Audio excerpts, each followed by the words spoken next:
नमस्कार दोस्तों। तो आज एक छोटी सी कहानी फिर लेके आया हूँ। कहानी कुछ इस प्रकार है कि भगवान श्री कृष्ण की है, बचपन की है। बचपन में वो खेल रहे थे अपने ग्वाल बालों के साथ। तो खेलते खेलते कृष्ण भगवान एकदम थक गए। थकने के कारण उनको भूख महसूस हुआ।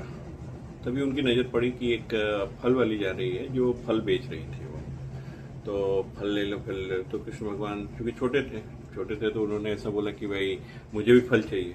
तो उसने बोला कि कान्हा फल ऐसे नहीं मिलेगा, फल के पैसे होते हैं, या फल के बदले कुछ दोगे, अनाज दोगे तो कुछ मैं तुमको फल दे सकती हूँ। फिर वो गई और कृष्ण भगवान गए घर पे गए तो अनाज हाथ में उठाया, दोनों मुट्ठी में अनाज उठाया। अनाज जैसे दोनों मुट्ठी में आया तो कुछ अनाज उनके हाथ में आए, पर वो चूंकि चल रहे थे, दौड़ रहे कि कहीं वो फल वाली कहीं चली न जाए, इसकी वजह से धीरे धीरे लेके वो पहुंचे वहां पे। तो जाते जाते समय कृष्ण भगवान के हाथ में जो था वो कुछ ही अन्न के दाने बच गए। जैसे ही वो फल वाले के पास बोले कि बाकी सब तो गिर गया, यही है मेरे पास, मुझे फल दे दो।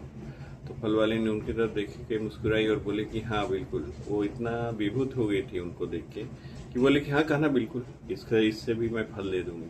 तो उसने फल निकाल के उन लोगों को दे दिया और फिर वो टोकरी जो है वो टोकरी लेके अपने घर की तरफ वो जा रही थी। रास्ते में सोच रही थी कि कितना प्यारा कान्हा है। उसके हाथ में कुछ ही दाने थे, पर फिर भी वो लेके तो आया।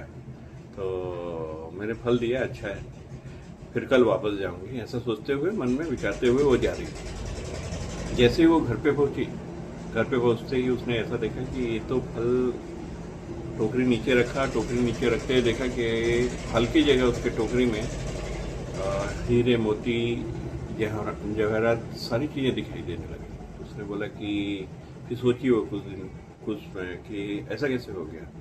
फिर उसके मन में ख्याल आया कि अरे ये तो जो लोग बोलते हैं लगता है वो सच ही है, ये कान्हा वाकई भगवान का ही रूप है। और भगवान के रूप होने के कारण वो सारे फल जो मैंने दिए थे और अनाज के दाने मेरे टोकरी में आए थे, वो अनाज के दाने ही भी हीरे मोती बन गए हैं। तो वो देख के रोने लगी और रोते भगवान का स्मरण किया। और भगवान का स्मरण करके बोलती है कि कान्हा तुमने मुझे आज तार कर दिया।